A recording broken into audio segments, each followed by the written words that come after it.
बिस्मिल्लाहिर्रहमानिर्रहीम, अस्सलाम वालेकुम।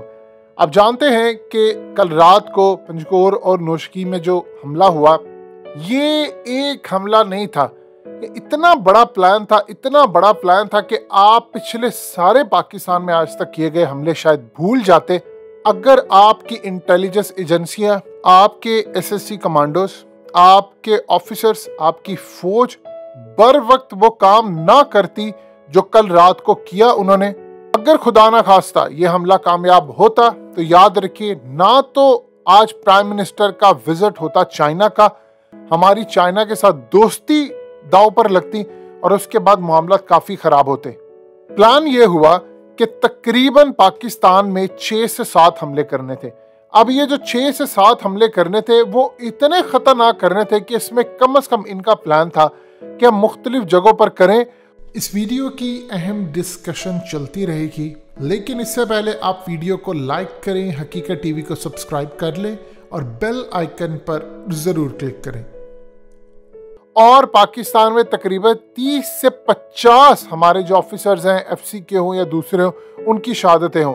अल्लाह पाक का शुक्र है कि हमने 3 से 4 डिफरेंट जगहों के ऊपर जो हमले इन्होंने करने थे वो तो इंटेलिजेंस एजेंसियों ने पहले ही मुकम्मल तौर पर इनको न्यूट्रलाइज कर दिया, यानी वो जितने भी थे वो नाकाम बना दिए। ये जो 2 हमले इन्होंने आकर किए थे, इसको भी हमारे एसएससी कमांडोज, एजेंसियां और जितना हो सका हमने इनको पकड़ा और जितने दहशतगर्द थे मारे गए। देखिए, जो हमने रेशो की वो बड़ी ज़बरदस्त थी।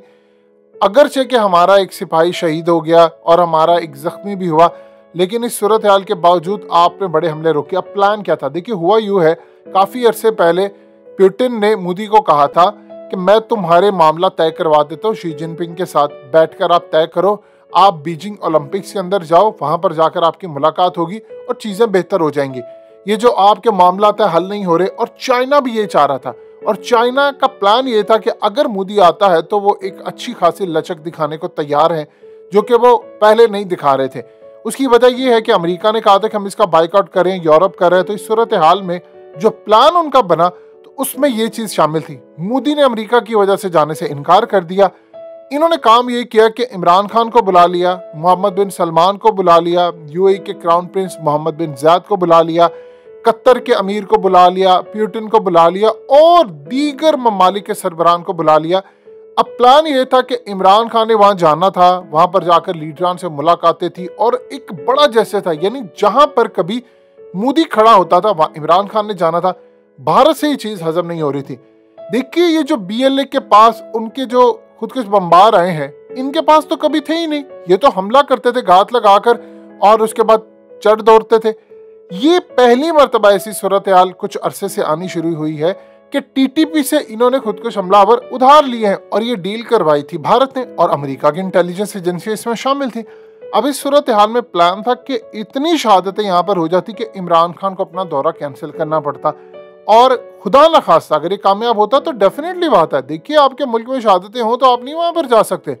अब ये आपके इंटेलिजेंस इदारों ने बरवक्त काम किया। आप इमेजिन कर लें कि उधर हमले के मामला सामने आ रहे थे, उधर भारत ने कहना शुरू कर दिया कि हेलीकॉप्टर हमने गिरा दिया है, एयरक्राफ्ट गिरा दिया है, 50 शहीद कर दिए हैं पाकिस्तान के फौजी, ये कर दिया वो कर दिया। असल में इंडिया ने जो टास्क दिया था, जो पेमेंट मिलनी थी, वो इसी पर थी कि कम से कम जो 25 से 50 के दरमियान शहादतें हों, फिर उसके बाद उनको पेमेंट मिलनी थी और दौरा इमरान खान का कैंसिल करवाना था। अब इस सूरत हाल में अल्लाह पाक का इंतहाई शुक्र है, ये आपकी सिक्योरिटी फोर्सेस को क्रेडिट जाता है। देखिए, लोग अक्सर औकात कहते हैं कि जी वो आगे कैसे आगे थे, ये फलाना हो गया था। सिक्योरिटी ब्रीच और ये चीज़ें, इस पर डिस्कस अलग है, लेकिन एक चीज़ आप ज़हन में रखिएगा, एक तो हमें सबसे पहले एफसी को पूरी तरह इक्विपमेंट्स देने हैं। ये जो पूरी असम्बलियों के अंदर इनको बुलेट प्रूफ गाड़ियाँ दी जाती हैं, इनसे वापस लें, मुराद इनसे वापस लें। ये जितने सरकारी ओहदों पर बैठे हैं, नौकर हैं, सब हैं, इन सब से प्लॉट, पेट्रोल, ये तमाम चीज़ें लेकर आप एफसी को पूरी तरह इक्विपमेंट दें।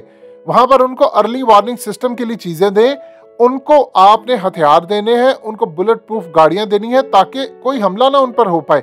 उसके बाद जो इनका प्लान था वो इतना ज़्यादा खतरनाक था कि पूरे पाकिस्तान में मजीद हमले करते। देखिए, सी पैक का चाइना के साथ लिंक है, अगर ये दौरा कैंसिल होता तो उसका डायरेक्टली असर पड़ता सी पैक के ऊपर। अब इमरान खान का दौरा यहाँ पर चूंकि हो रहा है तो इस सूरत हाल में उनकी हुई है बड़ी नाकामी। अब वहां पर भारत नाराज है इनसे, क्योंकि जिस मकसद के लिए उनको भेजा था वो तो प्लान पूरी तरह नाकाम हुआ है। अब आप इमेजिन कर लें कि राहुल गांधी ने पार्लियामेंट के अंदर खड़े होकर मोदी के खिलाफ ये बात की है कि हमें पाकिस्तान को चाइना से दूर रखना चाहिए था ताकि चाइना भारत के करीब रहता। और आज जो जदीद हथियार पाकिस्तान को मिल रहे हैं, जदीद ये जॉइंट एक्सरसाइज कर रहे हैं, उसके अलावा नेवल एक्सरसाइज कर रहे हैं, उनको हर तरह की टेक्नोलॉजी चाइना मुंतकिल कर रहा है। इवन कि उनको सबको पता है कि ब्लैकआउट करने वाली टेक्नोलॉजी पाकिस्तान के पास मौजूद है। ये जो तमाम चीजें हैं, ये जब पाकिस्तान को प्रोवाइड की गई हैं, तो वो कह रहे हैं कि मैं होता तो मैं चाइना से दोस्ती करता। यानी आप देख लें कि मोदी की जो भी पॉलिसी हो उसके खिलाफ जाकर जो इस्टेब्लिशमेंट, जो मोदी के अगेंस्ट इस्टेब्लिशमेंट है, हकीकत टीवी हमेशा आपको बताता है कि याद रखिएगा इस्टेब्लिशमेंट एक नहीं होती। अब मोदी के साथ जो इस्टेब्लिशमेंट है वो एक हिस्सा है। कुछ इस्टेब्लिशमेंट जो जिसको कह सकते हैं कि इस्टेब्लिशमेंट का वो हिस्सा जो एंटी मोदी है, वो राहुल गांधी के साथ खड़ा, उन्होंने बयान इससे दिलवाया। अब आप इमेजिन कर लें कि चाहे राहुल गांधी हो या मोदी हो, सबका एक ही मकसद होता है कि पाकिस्तान से दूर किया जाए चाइना को। राहुल गांधी चूंकि समझदार है, मोदी ये समझ रहा था कि मैं अमेरिका के करीब जाकर चाइना से दूर करूंगा। राहुल गांधी की पॉलिसी है कि मैं चाइना को साथ मिलाकर पाकिस्तान से दूर करूंगा, जो कि उन्होंने अरबों के साथ हमारे मामला किए थे। यानी आप देख लें कि काफी साल पहले ये सूरत हाल पेश आई थी कि पूरा अरब वर्ल्ड इंडिया के साथ हो गया था। अब आप देख लें चाइना की वजह से सारे बीजिंग ओलंपिक्स में जा रहे हैं। तो असल मकसद ये था इनका कि जिससे इमरान खान का दौरा रोकना था। देखिए इमरान खान का दौरा रुकता तो फिर याद रखिएगा उसके बाद फिर ब्रिटेन का पाकिस्तान का दौरा भी रुकता। अब इस सूरत हाल में मामला इतने ज्यादा खराब हो जाते पाकिस्तान के लिए कि पूरी दुनिया के अंदर चाइना को बड़ी तकलीफ होती। देखिए होता यूं कि आप देखिए कि BRI इस वक्त शाम में जा रहा है, आप यूरोप में देख लें तुर्की को शामिल किया जा रहा है, अरब वर्ल्ड को शामिल किया जा रहा है, मिडिल ईस्ट को शामिल किया जा रहा है। इन सब को ये कहा जा रहा है कि आपने BRI में शामिल होना है और इसका जो हर्ट है, जो फ्लैगशिप प्रोजेक्ट है या इसकी जबरदस्त चीज है वो है CPEC। अब आप देखिए कि आप क्या पैगाम लेकर जाते कि पाकिस्तान का प्राइम मिनिस्टर नहीं आया, खुदा ना आसा पाकिस्तान के 25 से 50 जो जवान है वो शहीद हो गए, खुदा ना आसा कर ये खबर होती। ये तो अल्लाह का शुक्र है कि आपके इंटेलिजेंस इदारों ने इतने हमले रोकते हैं। ये अलग बात है कि मीडिया पर उसकी खबर नहीं आती, कई हमले आपने रोक दिए, अल्लाह का शुक्र है उसकी मीडिया पर खबर नहीं आती क्योंकि पैनिक क्रिएट होता है। उसके बाद आपके ये बड़े हमले रोके, ये इतने खतरनाक थे। और इस सूरत हाल में असल में सहूलतकार बैठे होते हैं आप ही के अंदर, आपके मुल्क में बैठे होते हैं। आप जितना मर्जी जोर लगा ले, जितनी मर्जी कोशिश कर ले, असल हैंडलर्स दो तरह के होते हैं।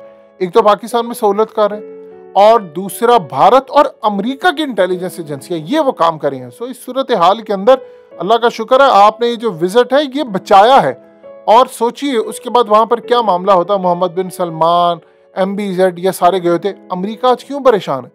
उसको भी खुशी होती कि अगर इमरान खान का दौरा कैंसिल हो जाता। अब वो देख रहे हैं कि चाइना जो चाहता था वो हो गया है और चाइना की तरफ से भी स्पेशल पाकिस्तान को अप्रिशिएट किया जा रहा है कि आपने बर वक्त ये काम करके बड़ी ज़बरदस्त हिकमत अमली तय की।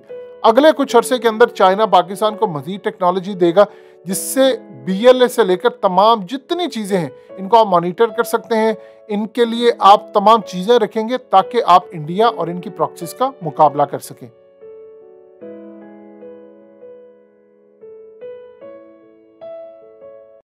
हकीकत टीवी को सब्सक्राइब करना मत भूलें, वीडियो को लाइक करें, शेयर करें और कमेंट सेक्शन में अपनी राय का इजहार ज़रूर करें।